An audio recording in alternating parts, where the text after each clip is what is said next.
신명기 7장 7절 같이 읽어보겠습니다. 여호와께서 너희를 기뻐하시고 너희를 택하심은 너희가 다른 민족보다 수요가 많기 때문이 아니니라.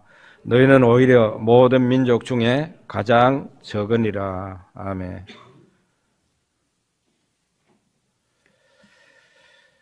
사업하는 사업가가 사업에 성공을 하면은 자기가 경영을 잘해서 수완이 좋아서 사업에 성공한 줄 생각하기 쉽습니다. 학생이 시험을 쳤는데 성적이 올라가면 역시 내 머리가 좋아 생각하기 쉽고 내가 열심히 공부했더니 성적이 올라갔구나 그렇게 생각하기 쉽습니다. 목사가 설교를 했는데 성도들이 막 은혜 받았다고 그러고 그러면은 목사는 자기가 설교를 잘해서 설교 실력이 있어서 그런 줄 알고 착각하기 쉽습니다. 그만큼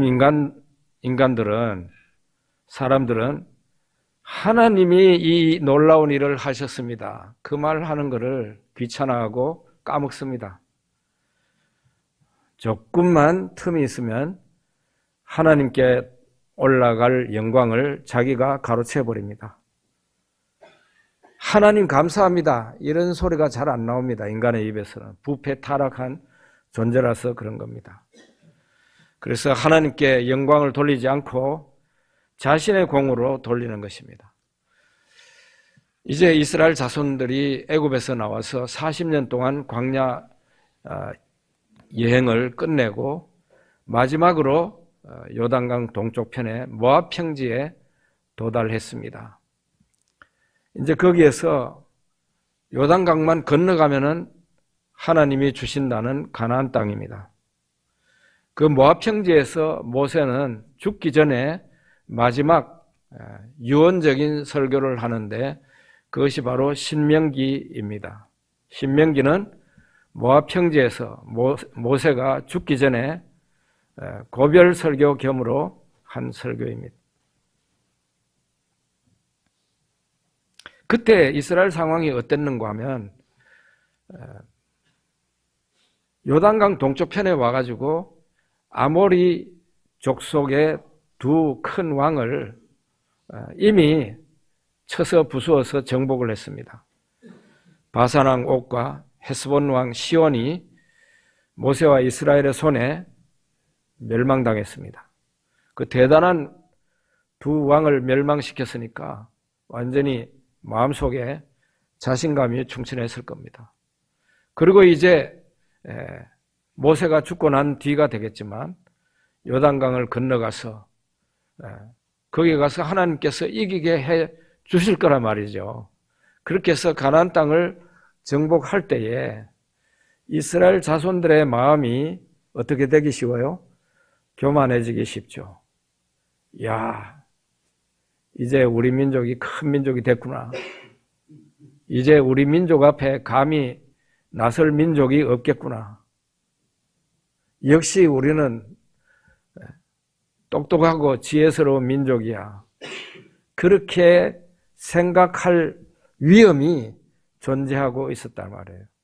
그래서 모세가 이스라엘 백성들에게 한 말이 바로 신명기 7장 7절이에요. 여호와께서 너희를 기뻐하시고 너희를 택하심은 너희가 다른 민족보다 수요가 많기 때문이 아니니라. 너희는 오히려 모든 민족 중에 가장 적으니라. 하나님께서 왜 이스라엘 자손을 택했느냐?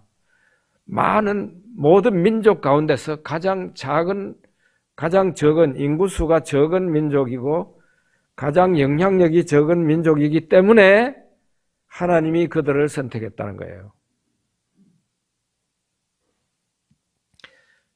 BC 1400년경에 그러니까 지금으로부터 약 3400년 내지 3500년경에 이스라엘 자손은 정말로 세계에서 가장 작은 민족이었습니다. 거기에다가 나라도 없고 거기에다가 노예 계급이었습니다. 애굽에서 노예 계급이었습니다.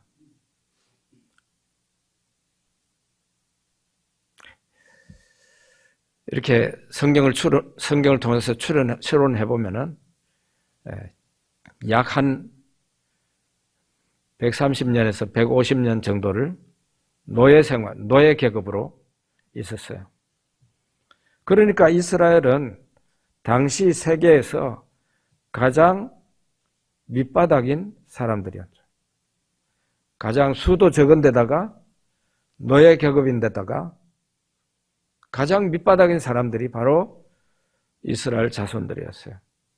그래서 하나님이 그들을 선택하셨다는 겁니다. 그 아무런 힘이 없고 천덕꾸러기 같은 노예 계급에 있는 그 민족을 하나님께서 선택하셔서 그들을 통해서 하나님이 하나님 되신다는 것을 보여주기를 원하신 거예요. 우리가 다 알고 있는 바와 같이 이스라엘을 노예로 삼고 있는 애굽은 당시에 어떤 나라였습니까? 지금의 미국보다도 더 대단한 나라였습니다.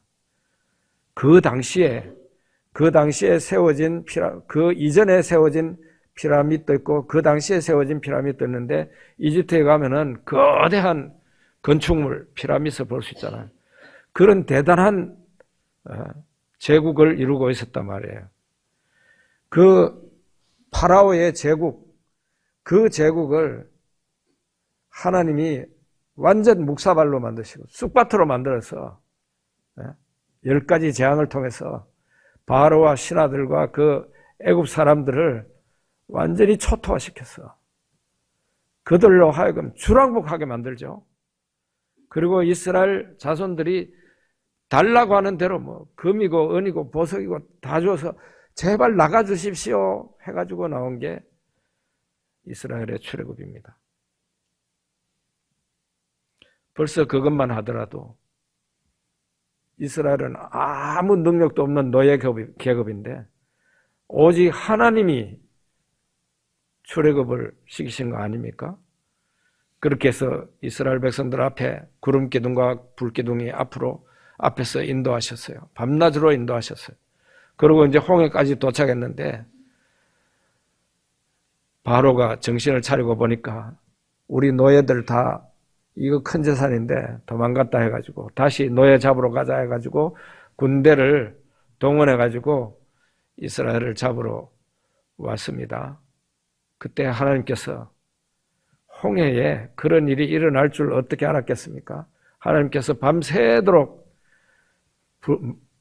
바람을 불게 해서 홍해 물을 밀어내시고 그 밑에 있는 뻘이 다 마르게 해서 고속도로와 같이 만들어가지고 그 바닷물 밑에 있는 길로 이스라엘 백성들이 지나가게 하고 이집트 군사들, 병거들 그 뒤를 따라 들어왔다가 다 수장되어 버리고 말았습니다.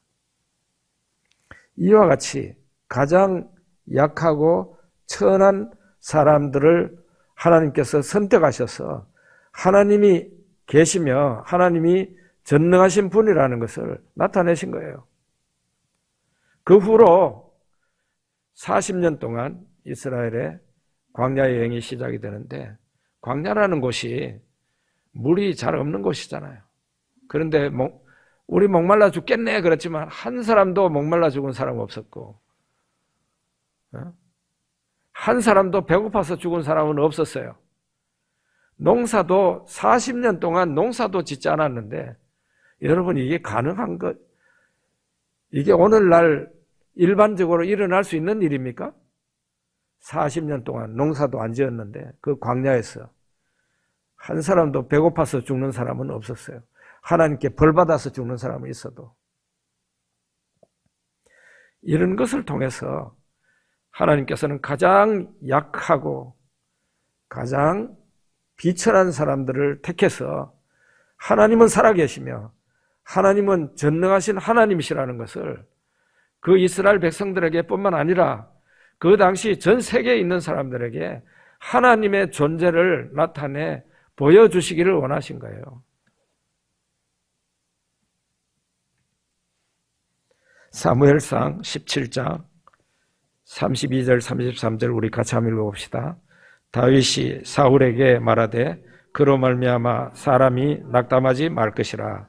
주의 종이 가서 저 블레셋 사람과 싸우리이다 하니 사울이 다윗에게 이르되 네가 가서 저 블레셋 사람과 싸울 수 없으리니 너는 소년이요 그는 어려서부터 용사임이니라. 다윗은 나이가 너무 어려서 전쟁이 일어났지만은 군인으로 징집이 되지를 못했습니다. 나이가 20살은 되어야 군대를 나갈 수 있는데 아직 그 나이가 되지를 못했어요. 제일 막내였으니까요. 근데 보면은 다윗의 형들 가운데 위에 3사람이 군대에 갔어요. 그렇게 보면은 다윗은 제일 막내 8번째 아들인데 자기 위에 형들 가운데도 나이 때문에 군대를 못 간 형들이 있는 거예요. 그렇게 볼 때 다윗이 얼마나 나이가 어렸을까 짐작이 가는 거죠. 어느 날 아버지가 다윗한테 너 전쟁터에 나가 있는 형들을 좀 보고 오너라. 그러고 이거 가지고 가서 먹을 거 전해주고 오너라. 잘 있는지 보고 온나 하고 다윗을 보냈습니다. 다윗이 가서 보니까 형들도 만나고 해서 보니까 아주 심각한 상황이 되어 있었습니다. 저쪽에서 블레셋의 진영에서 한 대단히 키가 큰 사람 장수가 나와가지고 막 쩌렁쩌렁한 소리로 소리를 지르고 있었어요.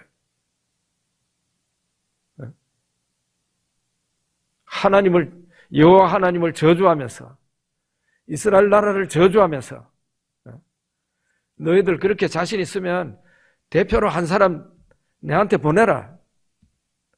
나하고 싸워가지고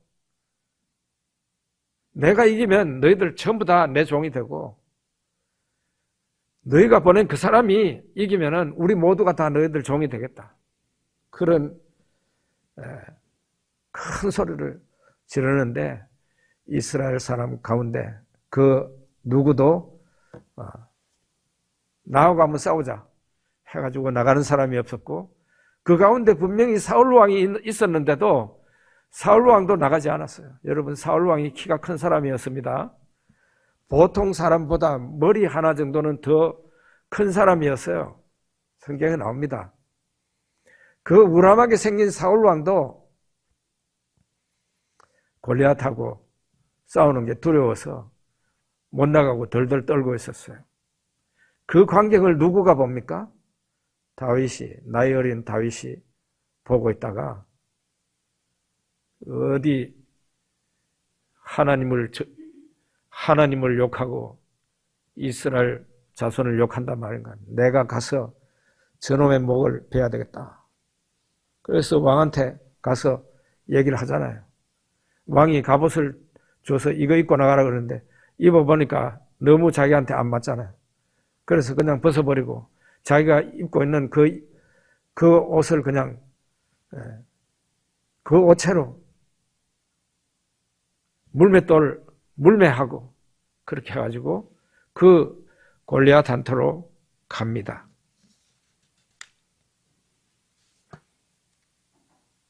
골리앗이 다윗을 보니까 아직도 얼굴이 소년티를 못 보셔가지고 여기가 홍색이었다는 거죠. 빨간 얼굴이 빨고족족한 예쁜 애가 오고 있거든요. 그러니까 골리앗이 이런 말을 합니다. 내게로 온나 내가 너의 살을 공중의 새들과 들짐승들한테 주겠다. 막 소리 질렀어요. 그러니까 다윗이 뭐라고 그럽니까? 너는 칼과 창과 단창으로 내게 나아오거니와 나는 만군의 여호와 이름 곧 네가 모욕하는 이스라엘 군대의 하나님의 이름으로 네게 나아가노라 하면서 자기 주머니에서 물맷돌을 꺼내가지고 물매에 싸서 팍 하니까 이 돌이 날아가가지고 물맷돌이 날아가가지고 골리앗의 이마에 정통으로 박히게 됩니다. 물맷돌이요 어떻게 생겼는가 하면 그 옛날 수제비 따먹던 그런 돌하고 틀려요. 그거는 시냇가에 반질반질하게 따른 좀 얄팍한 돌이어야 돼요. 납작한 돌이어야 돼요. 그걸 가지고 하면은 수제비 많이 나옵니다. 근데 물맷돌은 그런 돌이 아니고 어른 주먹만한 돌이에요.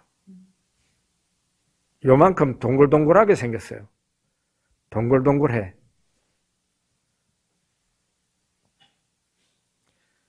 그 물매에 싸가지고 돌리다가 이제 한쪽 끈을 놓는 거예요. 한쪽 편을 탁 놓으면 이게 그대로 원심력에 의해서 날아갑니다. 그것도 무기입니다. 무기.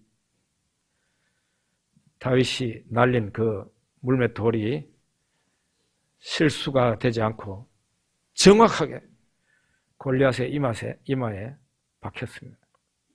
그러니까 골리앗이 팍 쓰러지잖아요. 대부분의 다윗이 달려가가지고 골리앗의 칼을 빼가지고 목을 쳐버립니다. 다윗한테는 칼도 없었는데 칼을 그 골리앗에 있는 그 칼을 뺏어가지고 친다 말이에요. 이렇게 해서 다윗이 적장을 때려눕히게 됩니다. 하나님이 어린 다윗을 통해서 다윗을 선택하셨는데 왜 그렇게 이스라엘에 다윗보다는 더 잘 싸울 수 있는 사람들이 있었겠죠? 있었습니다. 이 사람 군인도 아닙니다. 다윗보다 더 용맹스러운 사람도 있을 수 있어요. 그런데 왜 하나님이 다윗을 선택해서 골리앗과 싸우게 했는가? 그것은 하나님이 하나님 되신다는 것을 만천하에 보여주기 위해서 그렇게 하신 거예요. 원래 공부를 잘하는 사람이에요. 그런 사람은 하나님이 그런 사람도 하나님이 도와주시죠. 그런데 도와줄 때 원래 공부를 반에서 1, 2등 하는 사람이에요. 그런 사람이 성적이 좀 올라갔다고 해가지고 사람들이 볼 때는 원래 저 친구는 원래 우리 반에서 1, 2등 하는데 다 이렇게 생각하잖아요. 그런데 반에서 끄트머리에서 왔다 갔다 하는 어떤 친구가 정말 하나님께 은혜를 받고 능력을 받아서 하나님께서 시험지를 다 보여주셨어요. 그렇게 해가지고 시험을 쳤는데 100점을 맞았습니다. 그러면은 그걸 보고 있는 사람들이 정말 네가 믿는 하나님은 진짜다. 그렇게 할 수 있다는 것이죠. 하나님은 이렇게 약하고 아무런 힘도 없는 것 같은 하나님의 도우심이 없이는 일어날 수 없는 기적을 일으키시는데 아주 연약하고 비천한 자들을 통해서 하나님의 능력을 나타내시고 그래서 사람들로 하여금 하나님은 살아계신다. 하나님은 전능하신 하나님이다. 그걸 온 세상 사람들이 시인하게 만드시는 거예요. 바벨론 왕 느부갓네살이 유다와 예루살렘을 쳐들어와서 포위하고 있다가 나중에 예루살렘을 완전히 멸망을 시킵니다. 바벨론 군대가 예루살렘에 진입해가지고 모조리 다 불태우고 때려부수고 했습니다.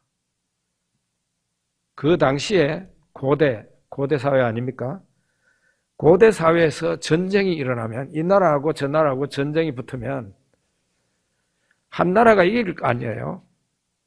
이기는 나라는 그 약한 나라의 수도에 들어가 가지고 제일 먼저 어디를 향하는가 하면 가가지고 신전으로 가가지고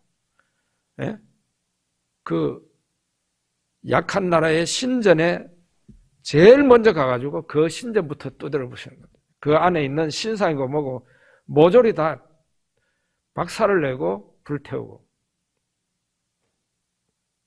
그랬어요. 고대 전쟁은. 여호와 하나님의 집도 성전도 그렇게 된 겁니다.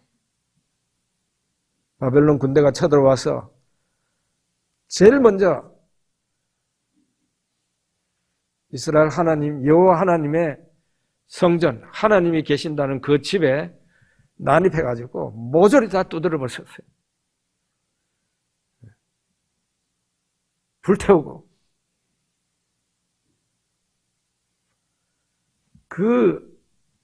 그런 일을 사람들이 볼 때 그 때려 부순 바벨론 군사들이나 믿음이 없는 유대인들이나 그 다음에 그 주변에 있는 수많은 나라와 민족 사람들이 그 예루살렘 하나님의 성전이 바벨론 군대에 의해서 사정없이 짓밟히고 파괴되고 불타버렸을 때 어떤 생각을 하시겠어요? 어떤 생각하겠냐고. 하나님의 존재가 부정되는 겁니다. 그렇겠죠? 하나님의 존재가 부정당하는 거예요. 그 일로 인해서. 하나님은 살아계십니다. 그 말하면은 그거를 본 사람들은 다 비웃는다고. 하나님이 살아계시면 어떻게 그런 일이 일어나냐? 이렇게 말을 하겠죠. 그러면 할 말이 없게 되는 거죠. 그런 상황이 되었습니다.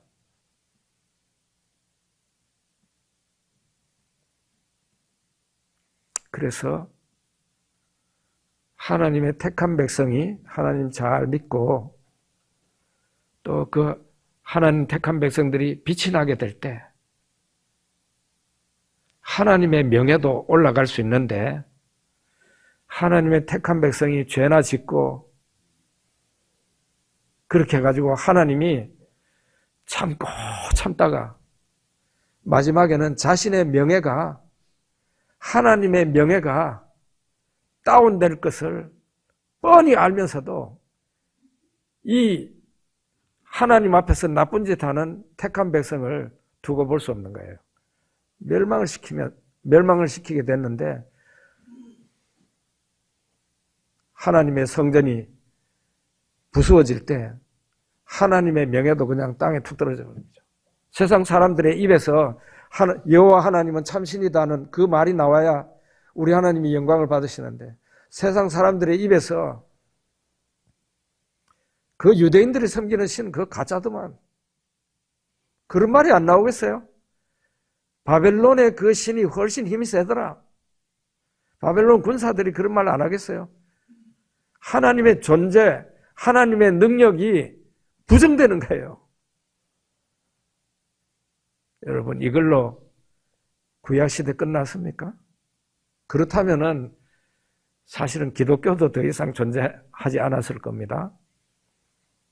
아무도 하나님을 변호할 수 없을 때, 아무도 하나님이 계신다고 말할 수 없을 때, 하나님은 친히 자기 자신이 하나님의 살아계심을, 하나님의 능력을 만천하에 보여주시게 됩니다. 그게 바로 다니엘서에 있습니다.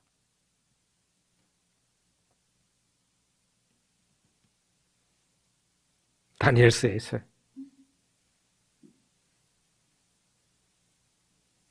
상황이 완전히 반전돼요. 그 누구도 사람 가운데는, 하나님의 백성 가운데는 여호와 신의 존재를 증거할 수가 없을 때 하나님이 포로로 끌려간 그 불쌍한 사람들 가운데도 가장 약한 어린이들, 다니엘과 세 친구, 그들을 통해서 하나님의 존재를 역력하게 나타냈습니다. 세상 사람들 그러죠. 어린애가 뭘 알아? 어린애가 뭘 할 수 있어? 다 그러잖아요.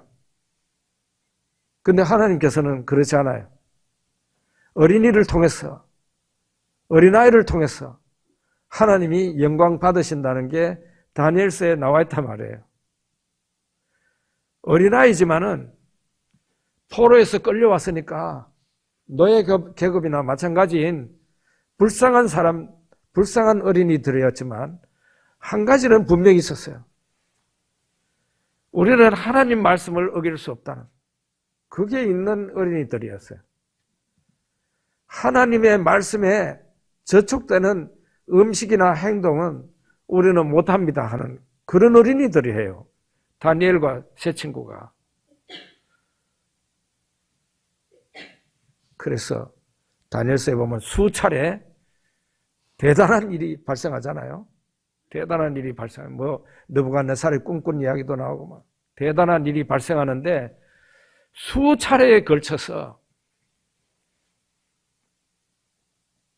느부갓네살이 다니엘과 세 친구 앞에 절을 합니다.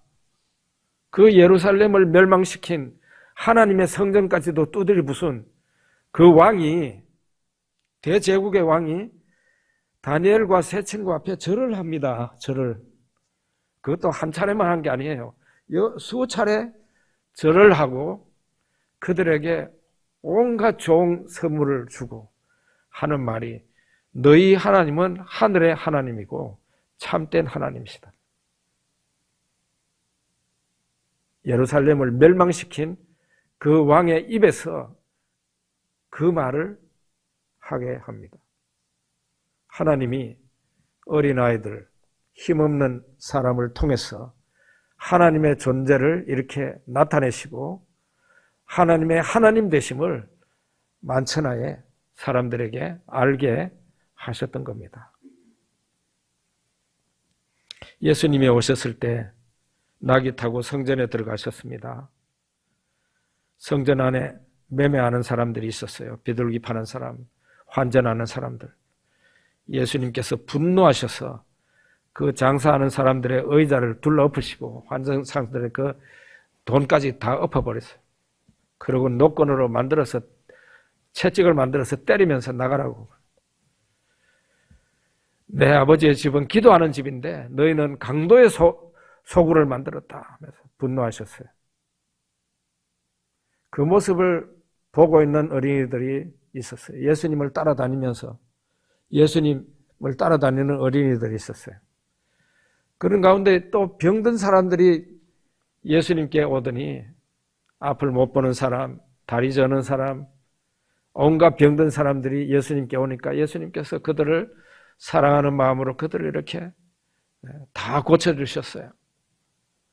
그걸 옆에서 따라다니던 어린이들이 보고 호산나 다윗의 자손이여, 호산나 다윗의 자손이여, 큰 소리로 질렀다 그랬어요. 무슨 뜻입니까? 구원하소서, 메시아여, 그런 뜻입니다. 다윗의 자손이 메시아잖아요. 메시아여 구원하소서, 메시아여 구원하소서.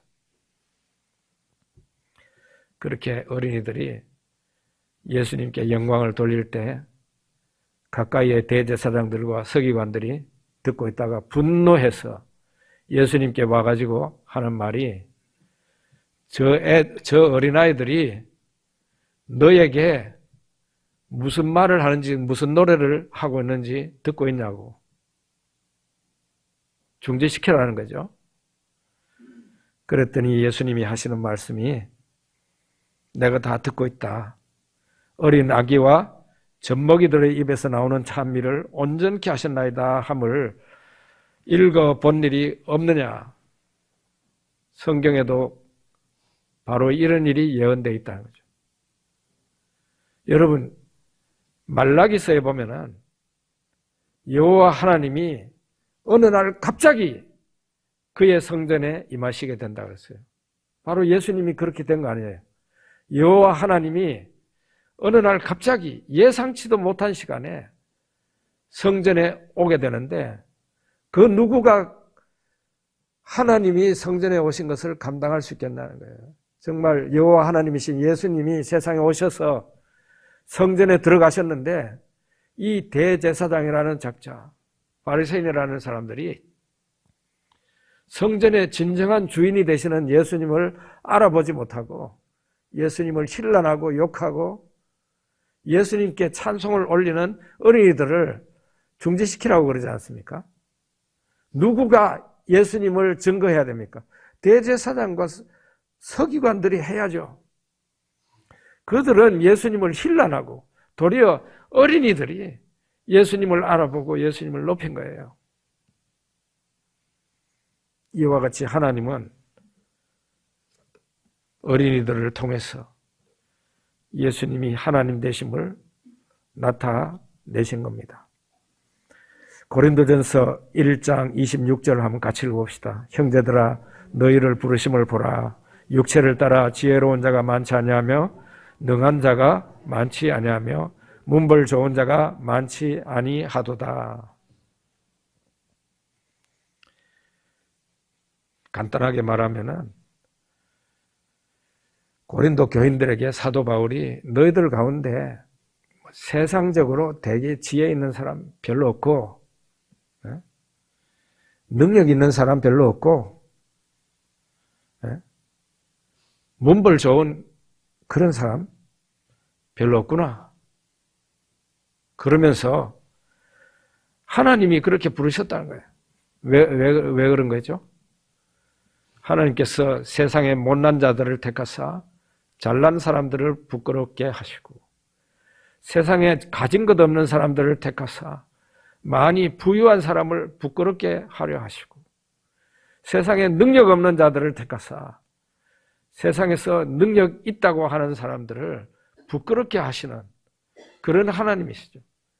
하나님께서 세상에 약한 사람, 머리가 크게 좋지 않은 사람들, 그런 사람들을 선택해서 하나님이 계심을 만천하에 나타내기를 원하시는 거예요. 그런데 그래서 고린도 교회도 교인들 구성이 그렇게 되어 있다는 거죠. 여러분 우리 교회는 어떤가요? 그저 고만고만한 교회입니다. 하나님이 세상에서 별 것 없는 사람들을 하나님께서 하나님 자녀로 선택하신 이유는 그 사람을 통해서 하나님이 존재하시고 하나님이 창조주 하나님이시라는 것을 나타내기를 원하시는 거죠.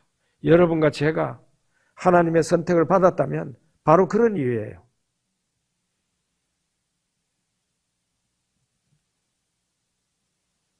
그런데 문제는 가난하고 비천하고 가진 것 없고 능력 없고 그렇다고 해서 하나님이 무조건 그 사람을 쓰시느냐? 한 가지 조건이 있어요. 한 개도 없다 하더라도 한 가지 조건은 갖춰야 돼. 그건 뭔가 하면은 하나님 말씀을 전적으로 따르는 믿음과 순종이에요. 그것만은 빠지지 말아야 돼요. 가난하다고 하나님이 쓰시는 게 아닙니다. 지혜가 없다고 하나님이 쓰시는 게 아니에요.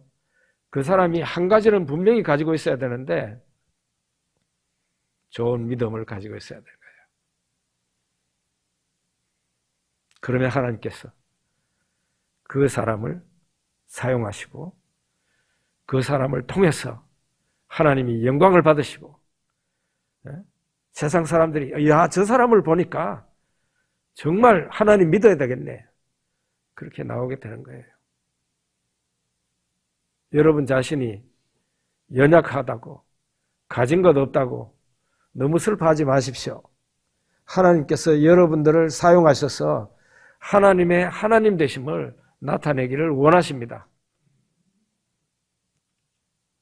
교회가 약하다고 너무 좌절감에 빠진다든가 그러지 마세요. 솔직하게 말하자면 헌금이 남아돌고 아무 걱정 없는 교회보다 항상 재정에 쪼달리고 그것 때문에 기도할 수밖에 없고 참 하나님 일 하고 싶은데 우리는 너무 약하구나. 이런 교회가 더 복이 있습니다. 왜 그런지 알아요? 하나님을 의지할 수 있거든요. 그 하나님을 의지하는 그 교회와 그 사람을 통해서 하나님이 하나님 되심을 만천하 사람들에게 나타내 보이시는 겁니다. 기도하겠습니다.